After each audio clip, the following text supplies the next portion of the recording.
പാലക്കാട് നിന്നുള്ളൊരു വാർത്തയാണ്. പാലക്കാട് ജില്ലാ ജയിലിൽ തടവുകാർക്ക് വഴിവിട്ട സഹായം നൽകിയെന്ന കണ്ടെത്തലിൽ മുൻ ഉദ്യോഗസ്ഥനെതിരെ വിജിലൻസ് കേസെടുത്ത അന്വേഷണം ആരംഭിച്ചു. 2023 ജയിലിലെ ഡെപ്യൂട്ടി സൂപ്രണ്ടായിരുന്ന ദിനേശ് ബാബുവിനെതിരെയാണ് കേസെടുത്തിരിക്കുന്നത്. പാലക്കാട് വിജിലൻസ് യൂണിറ്റാണ് കേസെടുത്തത്.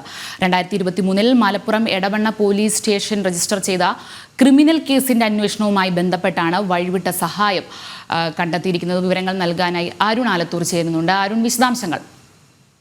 പാലക്കാട് ജില്ലാ ജയിലിൽ തടവുകാർക്ക് വഴിവിട്ട സഹായം മുൻ ഉദ്യോഗസ്ഥന് എതിരെയാണ് ഇപ്പോൾ വിജിലൻസ് കേസെടുത്ത് അന്വേഷണം ആരംഭിച്ചിരിക്കുന്നത്. 2023 ജയിലിൽ ഡെപ്യൂട്ടി സൂപ്രണ്ടായിരുന്ന ദിനേശ് ബാബുവിനെതിരെയാണ് കേസ് രജിസ്റ്റർ ചെയ്തിരിക്കുന്നത്. പാലക്കാട് വിജിലൻസ് യൂണിറ്റ് ആണ് കേസെടുത്തത്. Thiruvananthapuram vigilance and anti corruption bureau director Yogesh ഗുപ്തയുടെ നിർദ്ദേശാനുസരണമാണ് നടപടി.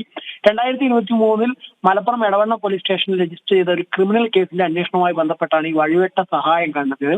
അതായത് ഈ അറസ്റ്റിലായ പ്രതികളുടെ ഫോൺ കോളുകളും മെസ്സേജുകളും പരിശോധിച്ചതിൽ ഉദ്യോഗസ്ഥൻ പ്രതികളുമായി അടുത്ത ബന്ധം സ്ഥാപിച്ചിരുന്നതായും മാത്രമല്ല ജയിലിനകത്ത് അനർഹമായ സൗകര്യങ്ങൾ ഈ പ്രതികൾക്ക് ചെയ്തു കൊടുത്തിരുന്നതായും ഇതിന് പ്രതിഫലം വാങ്ങിയതായും കണ്ടെത്തുകയായിരുന്നു. തുടർന്നാണ് മലപ്പുറം ജില്ലാ പോലീസ് മേധാവി സംസ്ഥാന പോലീസ് മേധാവി മുഖാന്തരം അയച്ച സ്പെഷ്യൽ റിപ്പോർട്ടിന്റെ അടിസ്ഥാനത്തിൽ ദിനേശ് ബാബുവിനെതിരെ കേസെടുത്തിരിക്കുന്നത്. ഏതായാലും ഈ ഉദ്യോഗസ്ഥന് നേരത്തെ തന്നെ സ്ഥലം മാറ്റിയിരുന്നു.